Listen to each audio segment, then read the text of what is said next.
Bueno, podéis ir tomando asiento. Vamos a comenzar el acto para no alargarnos mucho. Buenas tardes a todas y a todos. Como sabéis, hace muy pocos días, un par de semanas, estuvo aquí el secretario de Estado de Sanidad, Javier Padilla. Acomodaros, por favor. Iros acomodando. Acabamos de empezar el acto.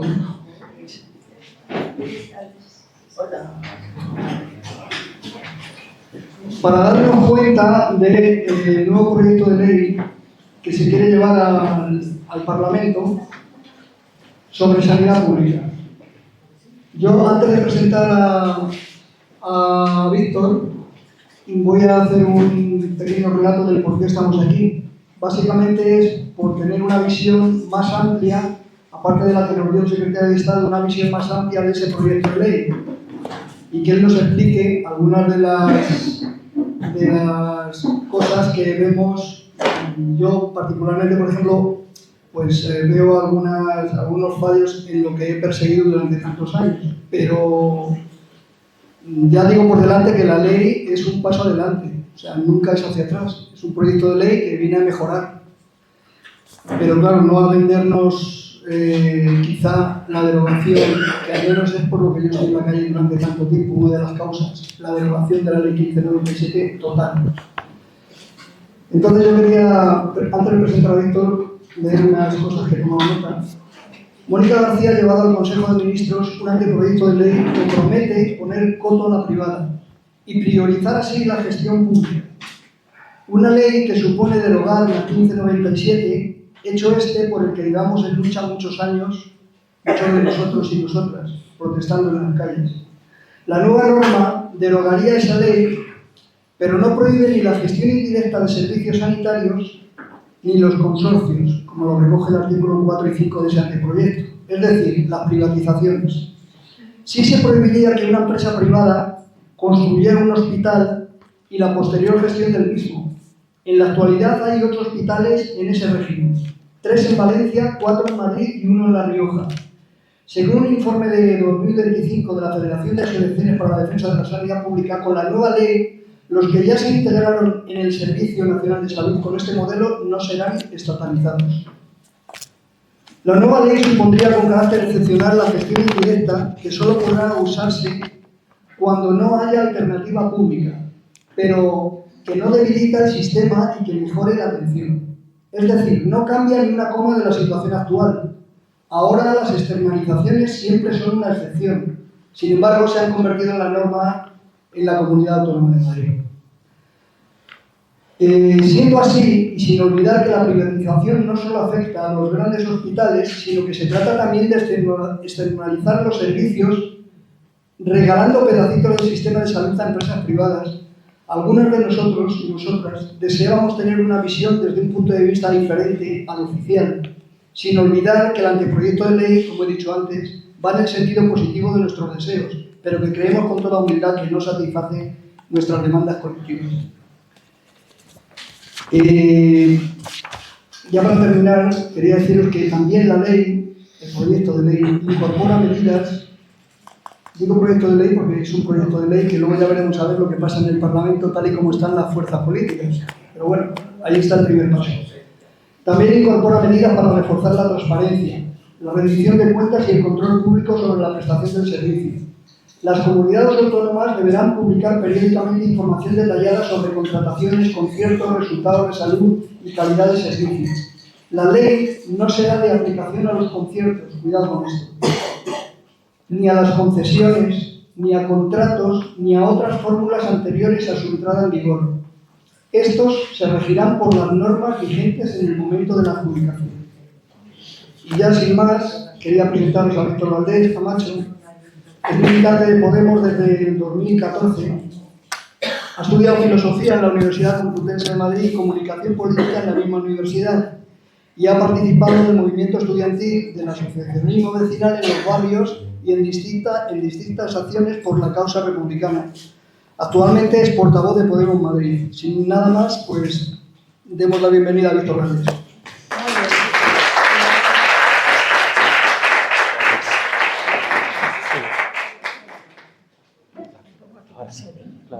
va bien. ¿Escucha esto? Sí, escucha. No. A ver, ¿poco? Hola, es que, hola, es que hola. Víctor no está acostumbrado a hablar. Pero si a lo mejor se oye bien, pero ¿por qué no habláis? Inténtalo. Es necesario, si se oye bien. Inténtalo a ver. ¿Creéis que así si elevo un poco la voz? ¿Sí? Es que querían grabar. Si tú estás bien, sí. Quería grabarlo. Vale, muchísimas gracias por la invitación, muchísimas gracias por la organización, gracias a la Asociación de Vecinos Los Hogares. Y para mí, verdaderamente, lo venía pensando, creo que es relevante que estemos hoy aquí porque barrios y distritos del sur de Madrid probablemente sean los más afectados por las políticas de privatización y las políticas de segregación y en general de desmantelamiento de la sanidad pública madrileña que el Partido Popular está llevando adelante en su proyecto que ya lleva más de 30 años en vigor. Cuando hablamos de la situación que tenemos actualmente en la sanidad madrileña, sabemos perfectamente que esto no es de hoy ni de la legislatura pasada. Desde los inicios de la irrupción en el Partido Popular, del pensamiento más neoliberal, probablemente vinculado a la destrucción de lo público, ahí ya existía una caracterización de que en la Comunidad de Madrid había que romper los servicios públicos universales, y el mejor ejemplo de ellos, la sanidad, fundamentalmente para degradarlos y posibilitar, dado el momento, una hipotética privatización. Como veis, era un proceso y sigue siendo un proceso. Es decir, el planteamiento siempre ha sido generar las condiciones en el marco de las políticas de gobierno del Partido Popular a través de la Comunidad de Madrid y también en los ayuntamientos, como este de Madrid, para que tarde o temprano llegase el momento en el que se pudiera entrar con todo contra la sanidad pública madrileña. A mí, permitidme, creo que la sanidad pública madrileña es un trocito de socialismo. Es decir, es digamos, uno de los derechos sociales que tiene la expresión como servicio público que nos iguala a todas y a todos. Y creo que esto es fundamental en un contexto en el que las mutuas privadas, las empresas sanitarias están teniendo cada vez más y más poder dentro de lo público y condicionan las políticas de los gobiernos. Y creo que esto es importante señalarlo. Y creo que precisamente por ello el Partido Popular ha tenido muy claro desde siempre cuál es su propuesta para con la sanidad pública madrileña. Y por desgracia, y ya entraremos en eso más tarde si os apetece en las preguntas, también en muchas ocasiones con la colaboración del Partido Socialista.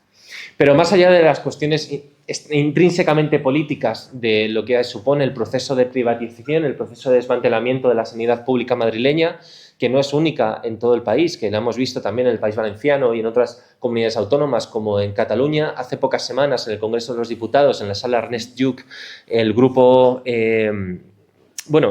Podemos organizó unas jornadas acerca de sanidad pública con diferentes planteamientos desde algunos territorios y, sinceramente, lo que contaban algunos profesionales sanitarios y también plataformas de vecinas y de vecinos en defensa de la sanidad pública en Cataluña, en Andalucía, era verdaderamente aterrador. Lo que hay es la voluntad de socavar la sanidad pública precisamente para romper esa igualdad que caracterizaba al Sistema Nacional de Salud y promover asimismo un negocio privado que permita a unos pocos enriquecerse. En la misma lógica de privatización de estos servicios públicos, también vemos cómo esto impacta de lleno en algunos aspectos que, sencillamente por señalar, antes de entrar en la cuestión, tienen mucha importancia en la ciudad de Madrid. La sanidad, como sabéis todas y todos, no es exclusivamente la atención hospitalaria. La sanidad son las urgencias, pero también la salud comunitaria. En Madrid existe también, a día de hoy, aunque el gobierno de Almeida se lo quiere cargar poco a poco, unos centros que son fundamentales, que son los centros de salud comunitaria. Esos centros de salud comunitaria que tenían y tienen una importancia para el tejido comunitario, para, digamos, la prevención, tienen que tener un papel muy relevante y, sin embargo, son efectivamente golpeados también por las políticas de privatización y de las políticas de ataque y desmantelamiento de la sanidad madrileña, que, como digo, no solamente los hospitales o los centros de salud, ¿no? Entonces, yo, entrando en materia, mirad, hay un párrafo que quería leeros, que es la Ley General de Sanidad de 1986, en su artículo 90, señala la siguiente cuestión. Artículo 90, punto número 2. A los efectos de establecimiento de conciertos, las administraciones públicas darán prioridad, cuando existan análogas condiciones de eficacia, calidad y costes, a los establecimientos, centros y servicios sanitarios de los que sean titulares entidades que tengan carácter no lucrativo. Quirón y Rivera, otra cosa no, pero carácter lucrativo tienen un poco. Primer incumplimiento de la norma. Sobre la alta inspección de la Ley 16/2003 de Cohesión y Calidad del Sistema Nacional de Salud. Artículo 76. Punto B. Evaluar el cumplimiento de fines y objetivos comunes y determinar las dificultades o deficiencias genéricas o estructurales que impidan alcanzar o distorsionen el funcionamiento de un sistema sanitario coherente, armónico y solidario. C. Supervisar el destino y la utilización de los fondos y subvenciones propios asignados a las comunidades autónomas que tengan un destino de finalidad determinada. O sea, lo que ha ocurrido en el Hospital de Torrejón hace pocos meses. Entonces, la consecuencia, esto es la ley que regula la alta inspección sanitaria, ¿no? Que, por cierto, es válida para todas las comunidades autónomas. Como consecuencia del ejercicio de las altas funciones de la alta inspección, se deben comprobar los incumplimientos por parte de la comunidad autónoma. Las autoridades sanitarias del Estado le advertirán de que esta circunstancia, a través del delegado de gobierno, como sabéis, no ha habido en ningún caso ninguna participación del gobierno a la hora de decirle a la Comunidad de Madrid que tenía que hacer una intervención directa para revertir el convenio con Rivera Salud en el caso del Hospital de Torrejón, por la malversación, por la infrautilización y sobre todo por la nefasta gestión, yo diría violenta gestión contra los usuarios y usuarias que ha habido en el Hospital de Torrejón. Con esto quiero señalar que más allá de las cuestiones relativas a la propuesta del Ministerio de Sanidad de Mónica García, existe de fondo una corriente que, como digo, no es de hoy, pero que ya viene larvándose durante mucho tiempo y que se expresa a través de las políticas públicas en el Estado y en las comunidades autónomas, que tiene que ver con una política más del bipartidismo y que tiene que ver fundamentalmente con la propuesta política de desmantelar la sanidad para favorecer el negocio privado. Y creo que esto, que no es ninguna novedad, es mucho más pertinente señalarlo hoy. Hoy, porque efectivamente creo que en lo que nos atañe, que es la Comunidad de Madrid, Ciudad de Madrid, el ámbito territorial, la comunidad autónoma en la que estamos, desde 2022 ha habido movilizaciones históricas. Yo no sé, seguramente los que tengáis más edad lo recordaréis, pero yo no recuerdo movilizaciones como tan potentes y con tanta participación como la que hubo el 13 de octubre de 2022 contra la supresión de las urgencias en los barrios. Se juntó prácticamente 670.000, 700.000, 800.000 personas en Cibeles, recordadlo. A posteriori, el 12 de febrero, Madrid se levanta por la sanidad pública. Ahí se juntó 1 millón de personas. 1 millón de personas es una mayoría social. Algunas votarán, otras no votarán, pero hay una mayoría social en defensa de la sanidad pública. La huelga de médicos de atención primaria, que finalizó el 16 de marzo de 2023. Y por último, Salvemos nuestra sanidad pública, también convocada por las plataformas en defensa de la sanidad pública y por vecinas y vecinos de barrios y pueblos de la Comunidad de Madrid, el 25 de mayo de 2024. Todo ese proceso de movilizaciones ha dejado claro que existe un sustrato en la Comunidad de Madrid que quiere defender la sanidad pública y universal. Pero ya no solamente eso, sino que lo que pone encima de la mesa es algo muy relevante. Disculpad un segundo. Y esto que pone encima de la mesa, que es importante señalar, o que es clave para los intereses que defendemos, es que existe la voluntad férrea de la mayoría social, popular, madrileña, de desprivatizar la sanidad. Para mejorar la calidad asistencial y también para mejorar las condiciones laborales de las trabajadoras y de los trabajadores. El otro día nos reunimos varios compañeros con los trabajadores y las trabajadoras del Hospital del Gómez Ulla. Aquello, claro, como sabéis, es un hospital militar. Lo que nos venían a decir básicamente era que las condiciones laborales y los derechos laborales en ocasiones allí brillan por su ausencia. Que lo que hay es ordeno y mando, además con un carácter militar, nunca mejor dicho, Y es un hospital de referencia, veo aquí gente de Carabanchel, que asiste a más de 250.000 vecinos.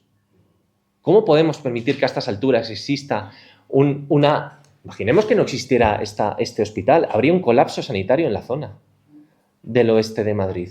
O sea, creo que es importante señalar que las condiciones laborales de los trabajadores y trabajadoras sanitarios, paréntesis, no solamente de médicos vive la sanidad pública, es importante, sobre todo en un contexto en el que la privatización lo que está haciendo no es unificar a la alza las condiciones laborales de los trabajadores. Lo que está haciendo es segmentarlas, precarizarlas y fragmentarlas. Y eso se ve con mucha precisión en las condiciones laborales de los trabajadores del Gómez Ulla, que eso daría para otra intervención.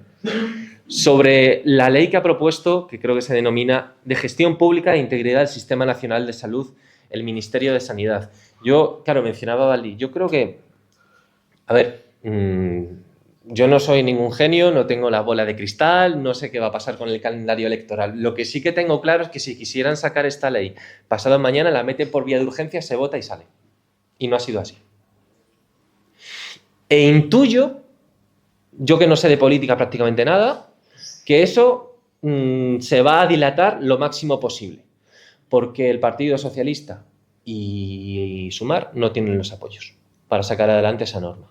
No tienen los apoyos para sacar adelante esa norma fundamentalmente porque, aunque sea una norma que no haya suscitado una oposición frontal ni siquiera de los buitres financieros, de los buitres sanitarios, Quirón, Rivera, lo que ya conocemos, ni tampoco una oposición frontal por parte de la derecha, lo cual ya nos indica el contenido de la norma, creo que hay en la aritmética parlamentaria partidos políticos, sobre todo Junts, en Cataluña, que estarían muy en contra de esta norma. Porque aunque no desprivatiza la sanidad pública y no deroga de facto la ley 1597, sí que abre la puerta a la posibilidad de que haya un movimiento que esté reclamando que eso sea efectivo. Y creo que en Madrid lo hemos señalado, lo hemos apuntado, pero también en Cataluña, que ha habido grandes movilizaciones de las mareas blancas, ¿no? Entonces yo, entrando en mi consideración de lo que yo considero que es la norma en sí, ¿no? O sea, la explicación de por qué consideramos desde Podemos que esta ley de gestión pública e integridad del Sistema Nacional de Salud es una norma progresista, es una norma necesaria, pero es una norma que no deroga la ley 1597.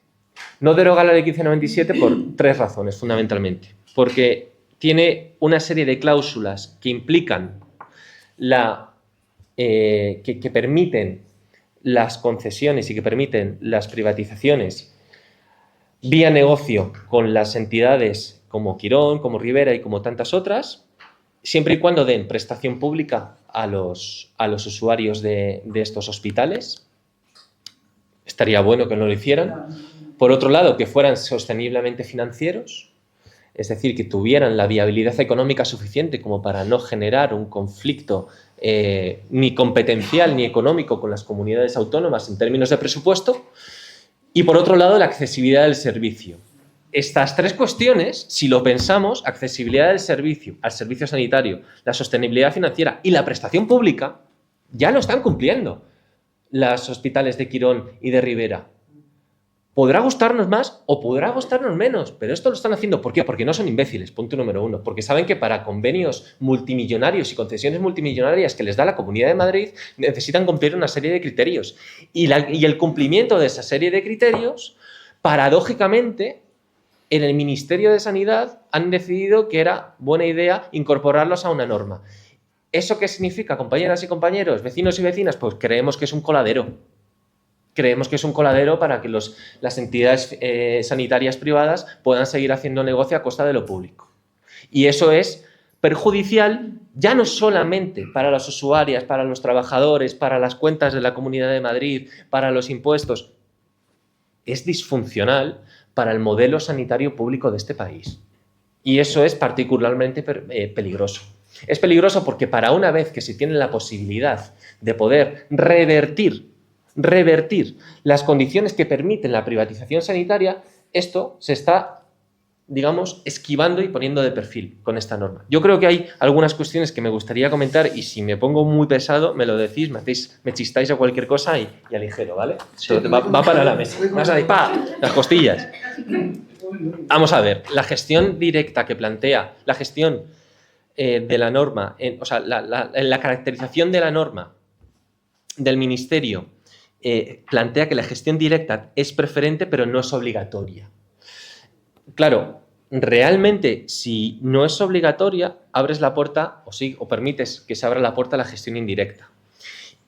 Yo creo que lo que justificaría precisamente que hubiera un blindaje de la sanidad pública 100% universal es que la norma fuese la gestión directa y que la excepción, en el caso concreto del no lucro económico, sería la excepción.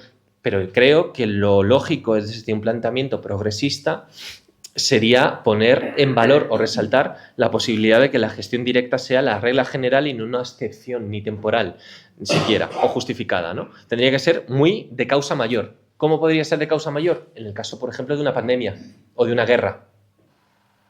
Entonces, eso, por cierto, vale para todo. Vale para que los privados también puedan colaborar con la pública, pero vale también para que la pública pueda intervenir sobre los hospitales privados, y hacerlos públicos. Entonces, también es importante señalarlo. Claro, por eso yo creo, por eso me sorprendió, no sé si os acordáis de este pasaje, con relación a este planteamiento, cuando Mónica García tiene la primera entrevista después de ser electa ministra de Sanidad en el primer Consejo de Ministros, Aimar Bretos en la cadena SER le hace una pregunta: ¿qué opina de la sanidad privada? Y le dice, la sanidad privada es necesaria en este país y puede estar tranquila. Y yo me quedé pensando, dije, vamos a ver, una cosa es que la colaboración público-privada no sea de tu parecer o que tú tengas una estrategia para tratar de transformar esa colaboración público-privada manteniendo un cierto statu quo, ¿no? O sea, vamos a llevarnos todos bien, aquí hay reparto para todos. Otra cosa bien diferente es que tú consideres que como ministra de Sanidad Pública del Sistema Nacional de Salud, solamente, o sea, tengas que hacer referencia a que la sanidad privada puede estar tranquila porque no vas a generar transformaciones en ese sector que permitan ampliar la capacidad de la sanidad pública. Yo creo que fue un error y creo que eso la está de alguna manera como, pues persiguiendo en cierto sentido, ¿no? Sobre la norma del Ministerio de Sanidad, la gestión indirecta sigue habilitada. ¿Por qué sigue habilitada? Fundamentalmente porque los convenios y los conciertos vienen ya recogidos en el artículo 66, 67 y 90 de la Ley General de Sanidad, pero ya no solamente eso, es que creo que tampoco fija límites cuantitativos a esos conciertos, me refiero a la norma del Ministerio, no fija límites cuantitativos, no hay un calendario de reversión de esos conciertos o esas concesiones al negocio privado. Tampoco impide conciertos estructurales de todo un sector sanitario y, por último, tampoco elimina el modelo de hospital privado concertado de larga duración, ¿no? Entonces, bueno, hay una cuestión que es, creo que se nos ha criticado bastante, me refiero a Podemos, cuando hemos señalado que la norma tenía una carencia grave que impedía la retroactividad de las concesiones a los hospitales privados. Decía Valle, 3 en Madrid, 1 en La Rioja, etc. Yo creo que una norma que hace un gobierno sí que puede tener carácter retroactivo y sí que puede revertir convenios que estén en entredicho, y más cuando están judicializados. Me explico. Si el Ministerio quisiera, pasado mañana, no le hace falta una norma. Puede perfectamente llamar a la Comunidad de Madrid vía la aplicación de la Alta Inspección de Sanidad para decirle que rompa inmediatamente el convenio que tiene con Rivera Salud de gestión indirecta del Hospital de Torrejón. Lo puede hacer, además, no solamente le da cobertura a la ley, sino que le da cobertura a la norma que es la de la Alta Inspección y la Ley General de Sanidad. Por tanto, yo creo que hay un planteamiento que creo que es de debilidad ideológica en la propia norma del Ministerio de Sanidad. Y yo no sé si es porque no se lo creen o porque consideran que la correlación de fuerzas contra la privada de los gobiernos del Partido Popular no es la suficiente, pero no contempla la reversión automática de los conciertos, no pone el límite temporal, tampoco explicita en la norma que haya una auditoría para auditar realmente los casos de privatización que ha habido en el sistema sanitario de salud, en el sistema sanitario nacional, y tampoco plantea algo que se planteó y que se pudo llevar a cabo durante la legislatura 19-23 en el País Valenciano, que fue la reversión de la privatización del Hospital de Alzira, que fue un caso bastante sonado. Recuerdo, fue el Pacto del Botani, que estaba en el gobierno del PSPV, Compromís y Unidas Podemos. Bueno, se revertió esa concesión. Y no existía esa norma del Ministerio de Sanidad. Por ende, yo creo que sería importante que cuando se hace una propuesta también para el conjunto de la ciudadanía progresista que cree que hay que desprivatizar la sanidad y no solamente limitar las causas o limitar los hechos, creo que es importante que se vaya un punto más allá, que se estiren un poco las costuras, porque si no hacemos eso, estaremos generando un mensaje que será muy frustrante para la gente que cree en la desprivatización de la sanidad y cree que se puede derogar la ley 1597. Voy un poco más rápido. No se prohíbe explícitamente en la norma el lucro en todos los supuestos. De hecho, no prohíbe de manera general la participación de empresas privadas en el sector sanitario y tampoco elimina las derivaciones estructurales a grandes grupos sanitarios, lo que estamos viendo día tras día en la Comunidad de Madrid. Una prueba de especialista, vete a Pontones, te la hace Quirón, por poner un ejemplo. Bueno, pues eso no lo impide la norma. Y creo que la prestación pública sanitaria, más allá de la ley en sí, el proyecto de ley, creo que tiene que ser como una empresa pública. Es decir, el planteamiento o el enfoque que tenemos que darle de integridad del sistema de salud, de universalidad del sistema de salud, no puede ser que la sanidad tenga beneficios. No puede ser que haya beneficio privado a costa de lo público, porque entonces deja de ser de carácter público. Entonces ya se tiene un carácter lucrativo. Y yo, sinceramente, no sé qué pensáis, yo estoy en contra del carácter lucrativo de todo lo que tenga que ver con los derechos sociales y los servicios públicos. Al igual que estoy en contra, por ejemplo, aunque yo estoy un poco últimamente, Rosa lo sabe, obsesionado con esto, con el hecho de que el transporte en la Comunidad de Madrid y en la Ciudad de Madrid tiene que ser gratuito. Porque si la empresa municipal de transportes es una empresa pública, no tiene que tener beneficios. Todo lo que entra, sale. ¿Para qué? Para garantizar una mejor prestación, una mejor eficacia. Bueno, pues aplicado a la sanidad, creo que esto es importante de tener en cuenta, ¿no? Entonces, hay una cosa muy, muy relevante. Cuando indica en el proyecto de ley que tiene que haber un comité de expertos que evalúe la posibilidad de concesiones para la gestión indirecta de centros sanitarios, pero no explicita qué composición va a tener ese comité. A ver, vamos a ser claros. Si en ese comité están los sindicatos sanitarios, las asociaciones vecinales, las plataformas de usuarios, las federaciones de consumidores, los sindicatos médicos, las asociaciones profesionales, etcétera, es una cosa. Si por el contrario va a estar participada de la patronal sanitaria privada, tenemos un problema, ¿eh? Porque, como sabéis, la política es siempre una guerra de ideas. Y la patronal va a defender sus ideas. Y si le das espacio, van a defender sus ideas. Y si no lo consiguen, te van a llamar por teléfono para decirle: vota a favor de esto que estoy proponiendo, porque si no, claro, igual o te compran o corrupción. Ya sabemos cuál es el modelo. Entonces, yo lo que creo es que es importante que cuando se pone negro sobre blanco en el papel una cuestión, pues es importante definir a qué se está refiriendo, ¿no? No se establece un plan de desprivatización en la propia norma. Hubiera sido increíble poder tener un desglose de cuál va a ser el calendario, de decir, en 2027 finaliza esta concesión, en el 28 finaliza esta concesión, en el 30 esta concesión, pero tampoco, no está. Entonces, a mí me preocupa mucho porque no fija un plan de transición hacia el modelo 100% público al que debemos aspirar. Lo que está es, digamos, normalizando vía legislativa la posibilidad de esa colaboración público-privada, que es un eufemismo de privatización, ¿no? Entonces, hay un concepto que a mí me tiene bastante mosqueado también, que es la cuestión de la sostenibilidad. La sostenibilidad financiera tiene muchas maneras de interpretarse. desde distintos enfoques.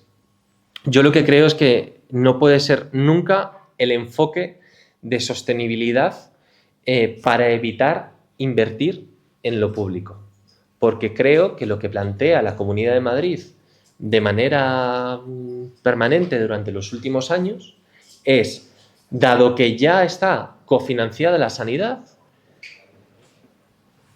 dejamos de invertir en sanidad en los presupuestos generales de la Comunidad de Madrid, nos ahorramos dinero y mientras tanto vamos, como decíamos al inicio, precarizando las condiciones laborales, maltratando el sector y desmantelando la primera barrera de contención, que son los centros de salud, donde menos inversión hay. Entonces, bueno, creo que es importante que se explicite también la cuestión de el enfoque de la sostenibilidad financiera. Termino con esto, a modo de conclusiones. A ver, esta norma limita la participación privada en el sector sanitario público, pero no impide la privatización. No regula la gestión directa de las empresas, o sea, del sistema sanitario público. Introduce transparencia, cierto es, pero no termina de ajustar los criterios por los cuales esa transparencia va a servir precisamente para evitar que se haga negocio privado con la sanidad pública. Y termino con esto. De alguna manera, creo que el planteamiento debe ser por nuestra parte, que formamos parte de los movimientos sociales, de la defensa de la sanidad pública, en colectivos, asociaciones, sindicatos. Creo que es fundamental que seamos conscientes de que un ministerio no puede revertir procesos de privatización en 2 años o en 4 años, en una legislatura. Pero creo que es importante que tengamos presente también que la voluntad política es probablemente el mejor aliado que tenemos cuando hay una pelea que dar. Y ahora mismo hay que dar una pelea para los próximos 10, 15, 20 años. Si ha habido un proceso de privatización desde hace 30 años, a partir de ahora tenemos que empezar a dar esa pelea. Y esa pelea se tiene que dar para desprivatizar la sanidad con la clara voluntad de que el sistema público esté blindado, responda a los intereses de la ciudadanía y no a los intereses de las empresas privadas de salud y, sobre todo, esté blindado frente a las pretensiones de aquellos que quieren, de esas élites económicas que quieren desmantelar lo público en términos generales y más específicamente quebrar la sanidad para generar más desigualdad entre la ciudadanía. Así que yo termino con esto y pasamos, si os parece, a las preguntas. Gracias. De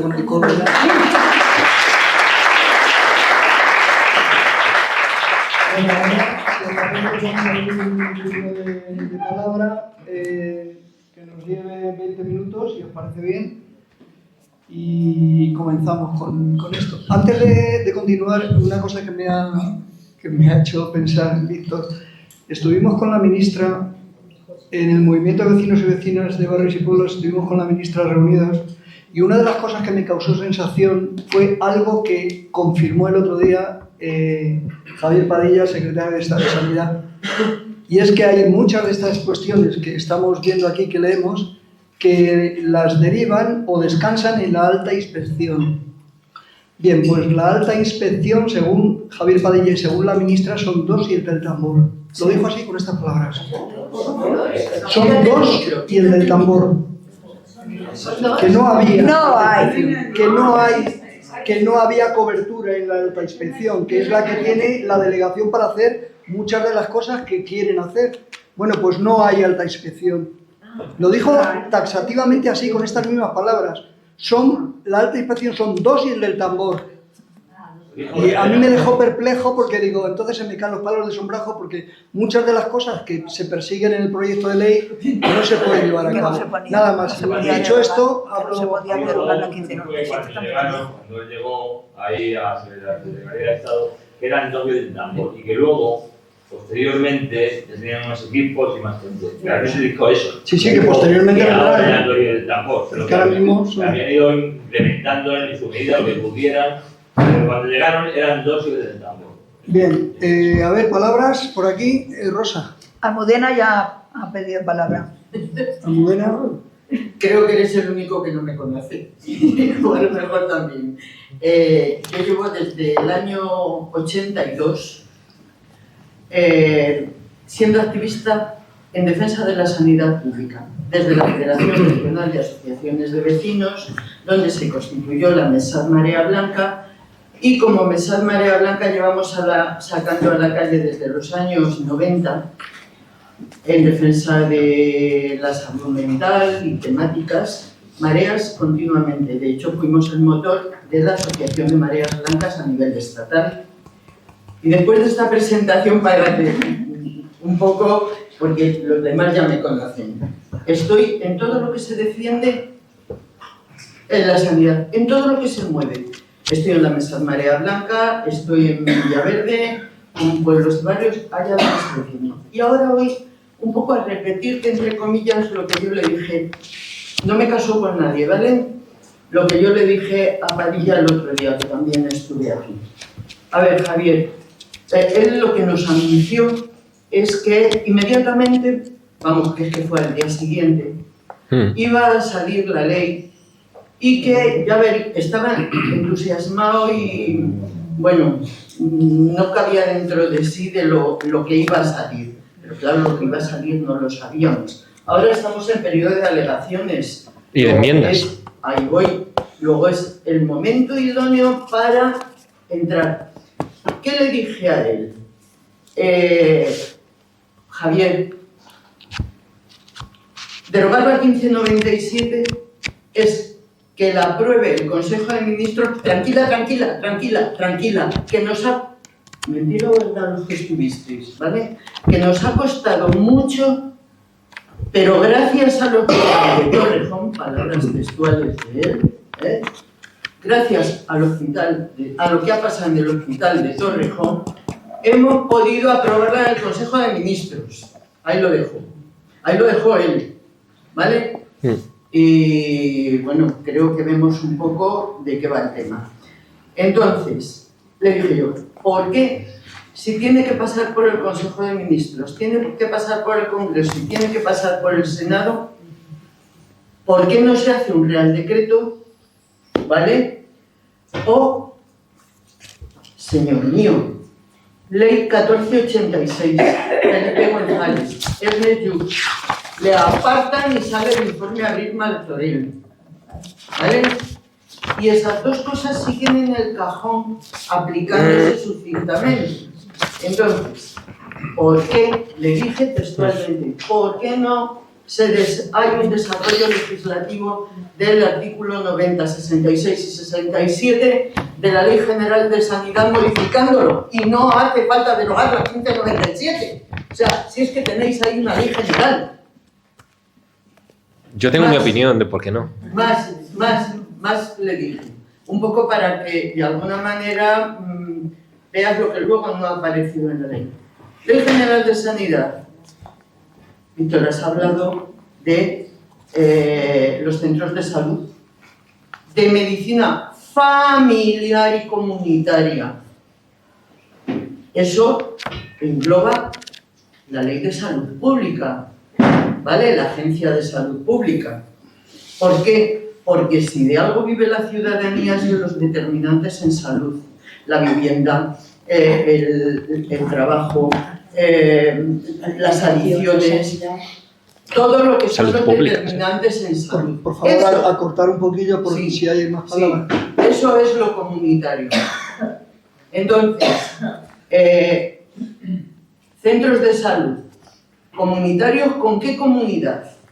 Desarrolla la Ley General de Sanidad donde da todo el peso a la participación ciudadana a través de los consejos de salud de zona básica, de distritos, provinciales y estatales, consejos de salud de zona básica con participación ciudadana paritaria y vinculante.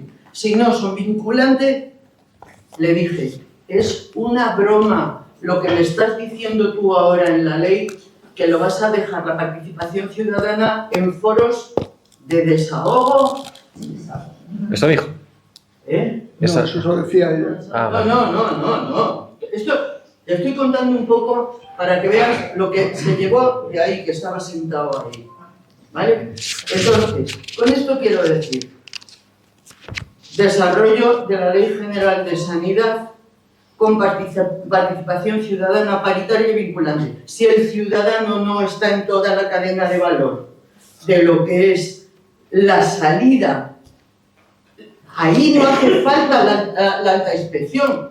Si estamos distribuidos todos con carácter vinculante en todos los estratos, en la primaria, en la especializada y en la salud pública, y eso apúntatelo, y esto te lo digo a ti, no se lo dije a él porque no me dieron tiempo tampoco. Agencia de Salud Pública, estáis diciendo si la pongo en Córdoba, si la pongo en Cáceres o si la pongo en San Sebastián. No. Ya tienes estimado la plantilla que vas a necesitar de personal público para llevar a cabo todo eso desde una agencia de salud pública a nivel estatal. Veterinarios, biólogos, médicos, enfermeras, psicólogos, sociólogos, el cura, el veterinario, ¿vale? Es decir, son equipos multidisciplinares y multiprofesionales. Y que eso salga ya. Y que de alguna manera no sea solo tabaco, porque en salud pública, en el ministerio, se está trabajando tabaco, tabaco, tabaco y tabaco. ¿Tienes una pregunta? Porque... No, es un poco ahora el que quiera. Yo le planteo lo que la ciudadanía. Quiero que se lo digo sepa. para dar opción a más personas que quieran. Quiero que se sepa, quiero que él se lleve lo que realmente la ciudadanía quiere. Que podía callármelo y luego decir, no lo habéis pedido. No. Muchas gracias por venir, que no te lo he dicho. Y tenía que haber arrancado de ahí. Gracias. ¿Alguien más? ¿Nombre? Ricardo. ¿Lo tienes, Rosa? No habías pedido la palabra, ¿verdad? Ricardo. Nada, adelante. Pues yo quería hacer dos apuntes. Yo, respecto a los plazos de que decía antes Rosa, de cómo se privatiza esto, yo recuerdo, creo que era el año 2002 en el CRIT, cuando se subasta y se hace concesión a 30 años a todas estas hospitales, a las constructoras, durante 30 años. Yo no tengo noción de que sea prorrogado o no. O sea, esto en el 32 debería de caer todo de golpe. Pero ¿qué pasa? Que si conseguimos, ahora que sí, se consiga desprivatizar, le van a dejar solares, van a dejar de mantener las constructoras, los hospitales, y nos van a dejar edificios hechos mierda. Eso debería quedar ahí. Y luego, por otro lado, para ganar más en el discurso de la defensa de la sanidad pública, que ya por sí mismo es suficiente, pero siempre estamos con el tema lucrativo y deficitario de la sanidad pública, ¿no? Y hacen hincapié quizás en una especie de pequeña campaña en que no es deficitario. O sea, una persona que el tiro de reponer la salud va a consumir, va a pagar sus IVAs, va a producir en su trabajo. Entonces, es mentira que sea deficitario, es una falsedad. Hasta ahí, eso es la conclusión. Vale. Gracias. Son menos 10. Si vamos a ver si terminamos sobre las 8. Entonces, palabras. Tenemos una aquí, allí. Eso es. Y tú también, Algo. Pablo. Y con eso contesta. Y sigue. A ver, un poco, es que se me ha olvidado un matiz nada más. Almudena. Nadie habla de la Ley 5/2012 de colaboración público-social de Zapatero, ¿vale? De fundaciones y asociaciones y derivación de dinero al asociacionismo. Vaya, ya me sale. 5/2012 de colaboración pública-social. ¿Ya tienes, Rosa? Fundación Coplovis, Fundación 11. Sí, las religiosas. A ver, Rosa. Julián. Sí, Almudena y yo formamos parte de Carabanchel por la Sanidad, ahí en su grupo en el que estamos varios colectivos y entre ellos también partidos políticos. Almudena va por parte de Podemos. No se ve, ¿no? Algo más, a ver. ¿Quieres? No, ¿me oís? Sube la voz. Vale. Sí, formamos parte ahí de Carabanchel por la Sanidad y Almudena va por parte de Podemos. Salió el tema este de la ley 1597 y saqué el tema con lo que siempre gritamos en la calle, ¿no? Nada para la privada, ¿no? Bueno, pues en la mesa estaba una representante del Partido Español, no socialista y obrero, y lo primero que nos dijo es que ellos no habían votado nunca a favor de esa ley, cosa que todos se lo echamos encima, claro. Luego comentó que era imposible derogarla de sopetón. O sea, que debería ser de una forma progresiva, porque si no, se colapsaría la sanidad. Cosa que, bueno, en pandemia no dieron la talla las privadas. Entonces, la pregunta sería, como se ha hablado de algo progresivo, ¿no? Tenemos ahí 15 años y tal, era para saber, hombre, cuando nos encontremos ese tipo de respuestas con esta gente, saber qué podemos afrontar, ¿sabes? ¿Más, Rosa? Sí, Intervengo el señor. primero y contestas al final. Venga. Mejor, ¿no? Sí, Bueno, perdona. No sé cuántas palabras quedan. Rosa. Yo voy a decir una cosa. Lo que no hay ninguna duda, que esta ley es una tumbadura de pelo. No avanza nada. Es para que se quede todo igual. Lo que no podemos es admitir una ley que no nos quita que nos muramos de enfermedades, que padezcamos todas las enfermedades y muertes, que haya gente que ha pasado como los del aborto y los cánceres. La 15 del 97 sí es determinante. Yo no soy jurídico, pero sí es determinante. Y se puede quitar. Si una ley se aprueba, también se puede quitar. También se puede quitar. Y es determinante porque es la que abre la posibilidad de la privatización. Luego después, si se deroga, indudablemente tiene que haber muchas articulaciones, indudablemente, porque hay que revertir todo el proceso. Y para revertir el proceso hay que articular muchas cosas. Indudablemente, nadie lo va a decir. Pero que eso, lo que ha dicho el compañero, cuando gritamos nada, nada para la privada, se queda en nada. En nada para nosotros, para la privada todo. Todo. ¿Sabes? Por lo tanto, yo, una persona, cuando la 1597 la votó el PSOE, por eso no quiero derogarlo, cuando lo significaba. ¿Qué ha significado, por ejemplo, la 1597, la ley o la norma que dijera que había que cooperar cuando el COVID? Todos los hospitales privados no había ni uno y los públicos saturados. Eso es lo que busca. Porque lo del COVID no le daba dinero. Rosa, ¿ese señor cómo se llama? Ahora sí, ahora que un señor vaya a que haga una radiografía o lo que sea, le da mucho dinero. Porque además, eso de que la libertad de elegir el sitio es una trampa, es una saca de dinero, es un robo. Bueno, nada más. ¿Cómo era tu nombre, compañero? Pablo. Claro, lo mío muy breve. Quería preguntar un poco también sobre el tema de una de las mayores lacras que tiene la sanidad pública, que es la falta de personal sanitario. ¿De quién depende eso? Porque siempre hay como líos, si de la Comunidad de Madrid, si del Ministerio de Salud.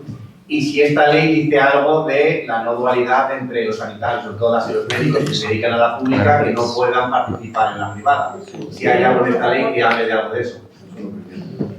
La ley de incompatibilidades, se lo dije yo también a Padilla. Pero esta no aporta nada a ese tema, lo que quería preguntar. ¿No? A ver. Pero, guay. Lo cortamos aquí. Muy Venga, bien. sí. Y contesta. Sí, es un poquito tarde ya. Vale, yo empiezo desde el final. Lo que mencionaba Pablo sobre la...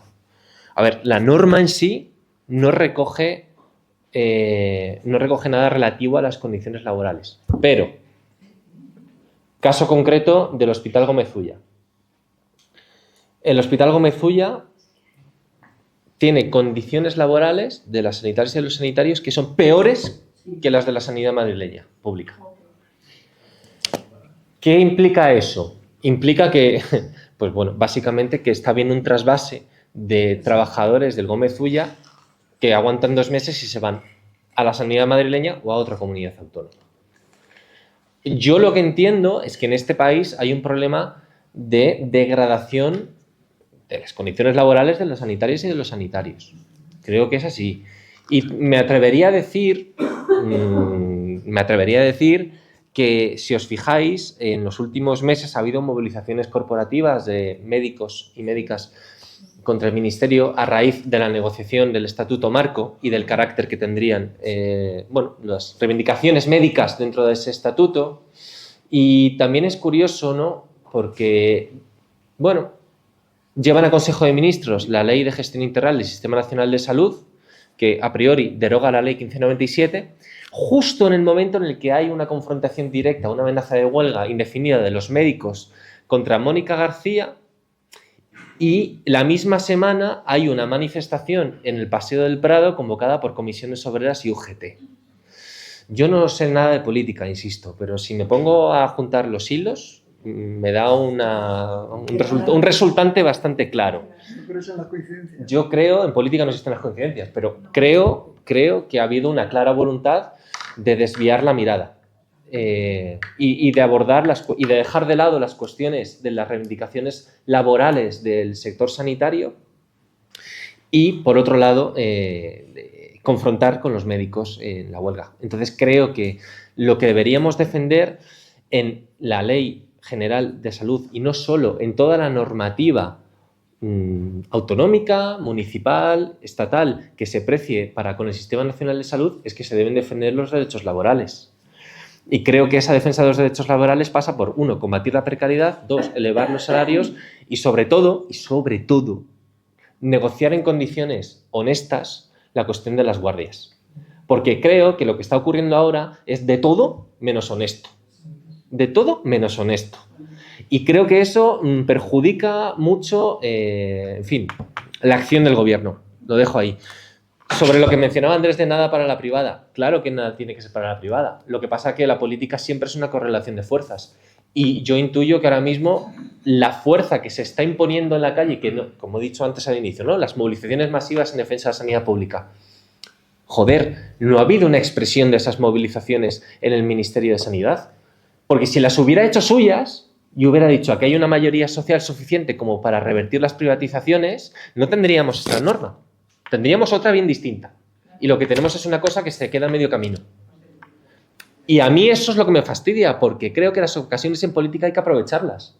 Porque tampoco se le puede exigir a la ciudadanía que esté permanentemente movilizada. Es que, a ver, también, es como, no se le puede exigir a la gente, venga, plántate frente al centro de salud, venga huelga, venga encierro, venga movilización. También somos gente que tenemos nuestras vidas, tenemos que conciliar y defendemos la sanidad pública, pero defendemos la sanidad pública para que después los que se supone que están en los puestos de poder y tienen capacidad de mando, pues hagan políticas en favor de la mayoría social y eso en contra, inevitablemente, de los privados. Así que yo creo que,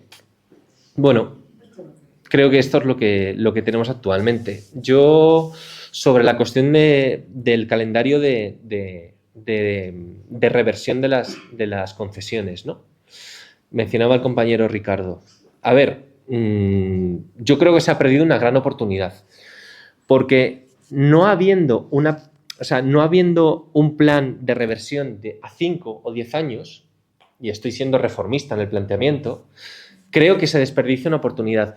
Y creo que lo que tenía que haber incorporado esta norma es precisamente un fondo para el rescate de concesiones. Tú firmas un contrato y si rompes el contrato unilateralmente tienes que pagar. ¿De acuerdo? Paguemos. ¿Sabes por qué? Porque nos va a salir, si no, más caro la concesión al privado a largo plazo. Entonces creo que lo que tenemos que hacer es incorporar un fondo. Y esto me da pie a señalar algo. Ahora viene el proceso, el proceso de enmiendas, de alegaciones. Claro. Y yo lo que planteo es una cosa. Mi posición, que no es la de mi partido, atención al matiz, mi posición actualmente es que habría que meter una enmienda a la totalidad de esta ley. Me explico. Creo que habría que hacer una enmienda a la totalidad fundamentalmente por una cosa. Porque, uno, dado el procedimiento político-administrativo que está imponiendo el Ministerio de Sanidad, tienen la voluntad clara de que esta ley no alcance el final de la legislatura y no se apruebe. Punto número 1. Punto número 2. Porque no ha sido participada por las entidades ciudadanas y no ha sido participada tampoco por las asociaciones vecinales de defensa de la sanidad pública ni por los sindicatos de trabajadores de la sanidad profesionales. Y creo que eso es importante. Cuando digo una enmienda a la totalidad no me refiero a la enmienda en sí, registrada en el Congreso. Me refiero a que hay que impugnar la posibilidad de que no se derogue de facto la Ley 1597. Eso es lo que yo creo que hay que proponer. Entonces, a mí me preocupa mucho que estemos teniendo debates un poco confusos en el fondo, porque me da la impresión, yo cuando escuchaba la cadena SER y otros medios, ¿no? Abrieron con esto el día, me acuerdo perfectamente, era un lunes. Había como mucha confusión con esto deroga la ley 1597, sin embargo la ley general de sanidad dice, pero la alta inspección no sé cuántos. Creo que nos han metido en un debate un poco, la verdad, ficticio. Esto es bien sencillo. Las empresas sanitarias privadas tienen que estar en la sanidad pública, ¿sí o no? Yo creo que hay una mayoría popular en este país que cree que no. ¿Por qué no se cristalizó eso en una norma? ¿Por qué? Pues bueno, pues muy sencillo. Porque como los diputados en el Congreso de los Diputados tienen propiedades inmobiliarias, se legisla para Blackstone y para los fondos buitre y no para los inquilinos. Porque la política es conflicto. Entonces creo que es importante que toda norma que se precie en un país donde ha pasado un 15M de por medio, que otra cosa no, pero participación vecinal ciudadana en este país, sabemos un rato, me parece importante que toda norma de gobierno progresista que se precie se haga de acuerdo a los intereses de la ciudadanía y se haga de acuerdo a la participación de quienes están en el proceso de desprivatización y de lucha por la pública.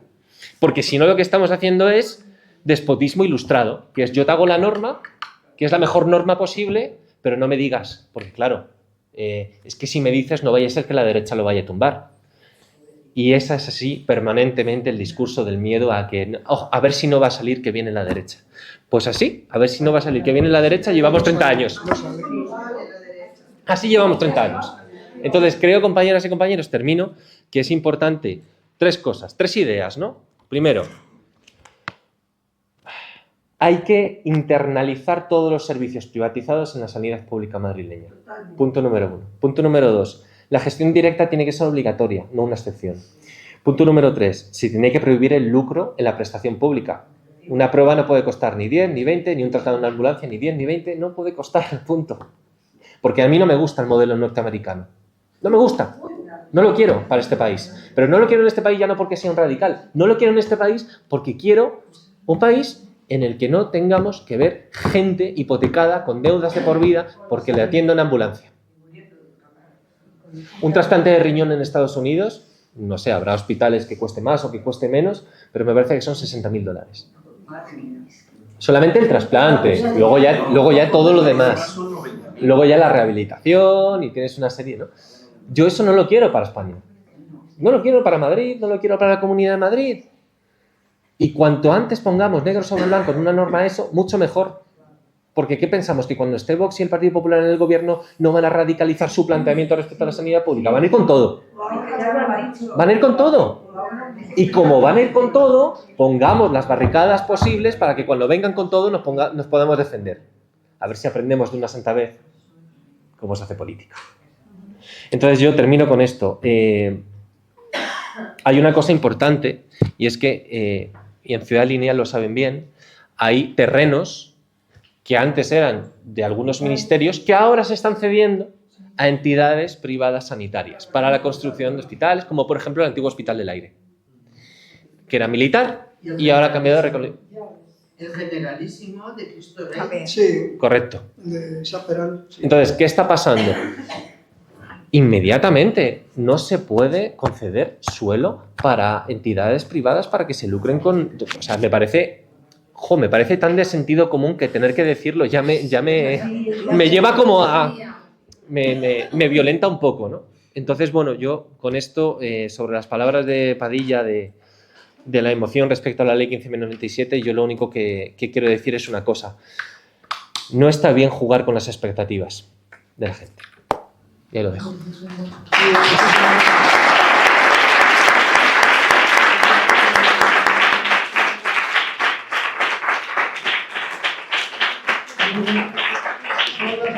Yo creo que hemos cumplido el horario, no se ha quedado nadie sin preguntar, que no ha querido.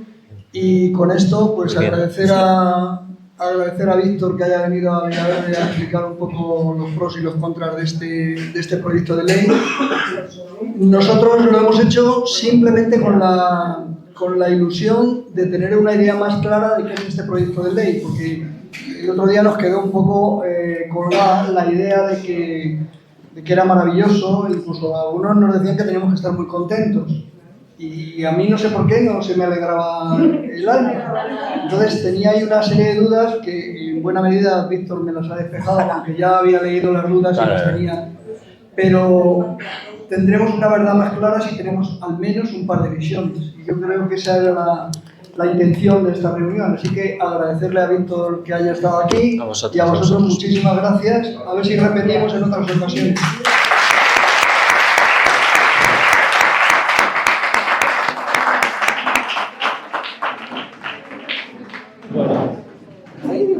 Muy bien. Claro, sí, sí, sí.